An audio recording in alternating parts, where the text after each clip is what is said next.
സാമ്പത്തിക തട്ടിപ്പ് കേസിൽ ടൊവിനോ തോമസ് നായകനായ പള്ളിച്ചട്ടമ്പി സിനിമയുടെ നിർമ്മാതാക്കൾക്കെതിരെ ഹൈക്കോടതിയിൽ ഹർജി. ദുബായ് വ്യവസായി സുനിൽ അഗർവാളാണ് സാമ്പത്തിക തട്ടിപ്പിൽ പരാതി നൽകിയത്. നൌഫൽ അഹമ്മദ്, ബ്രിജീഷ് മുഹമ്മദ് എന്നിവർക്കെതിരെയാണ് പരാതി.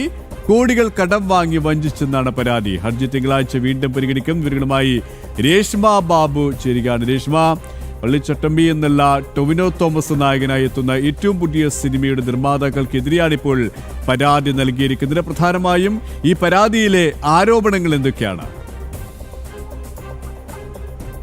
സുരേഷ്, ടൊവിനോ തോമസ് നായകനായ ഉടനടി റിലീസിലെത്തുന്ന പള്ളിച്ചട്ടമ്പി എന്ന സിനിമയുടെ നിർമ്മാതാക്കൾക്കെതിരെയാണ് ഹൈക്കോടതി ഹർജി എത്തിയത്. കോടികൾ കടം വാങ്ങി വഞ്ചിച്ചെന്നുള്ള പരാതി ആസ്പദമാക്കിയാണ് ഹർജി എത്തിയത്. സാമ്പത്തിക തട്ടിപ്പിൽ പരാതി നൽകിയിട്ടുള്ള ദുബായ് വ്യവസായിയായിട്ടുള്ള സുനിൽ അഗർവാളാണ്.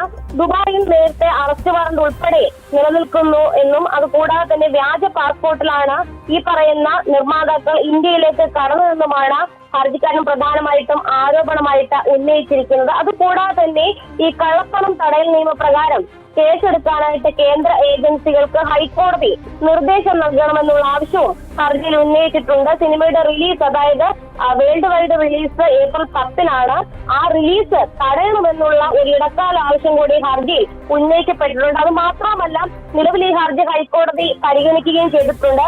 നിർമ്മാതാക്കൾക്ക് പ്രാഥമിക നടപടി എന്നുള്ള രീതിയിൽ ഹൈക്കോടതി നോട്ടീസ് അയച്ചിരിക്കുകയാണ്. ഈ നൌഫൽ അഹമ്മദിനും ബ്രിജീഷ് മുഹമ്മദിനുമാണ് ഹൈക്കോടതി നോട്ടീസ് അയച്ചിരിക്കുന്നത്. ഇരുവരുമാണ് നിർമ്മാതാക്കൾ. എന്തായാലും തിങ്കളാഴ്ച ഈ ഹർജിയിന്മേൽ വിശദമായിട്ടുള്ള വാദം ഹൈക്കോടതി കേൾക്കും. ഏപ്രിൽ 10-ാം തീയതി പുറത്തിറങ്ങാനിരിക്കുന്ന സിനിമയാണ് പള്ളിച്ചട്ടമ്പി എന്ന സിനിമ. ആ സിനിമ അതിന്റെ റിലീസ് തടയണമെന്നുള്ള ആവശ്യം കൂടി ഹൈക്കോടതിയിൽ ഉന്നയിക്കപ്പെട്ടിട്ടുണ്ട്. അതുകൊണ്ട് തന്നെ തിങ്കളാഴ്ച ഇത് സംബന്ധിച്ച് ഒരു വിശദമായിട്ടുള്ള വാദം നടന്നേക്കും. സുരേഷ്, ശരി. കൊച്ചിയിൽ നിന്നും രേഷ്മ ബാബു ആണ് വിശദാംശങ്ങൾ നൽകിയത്.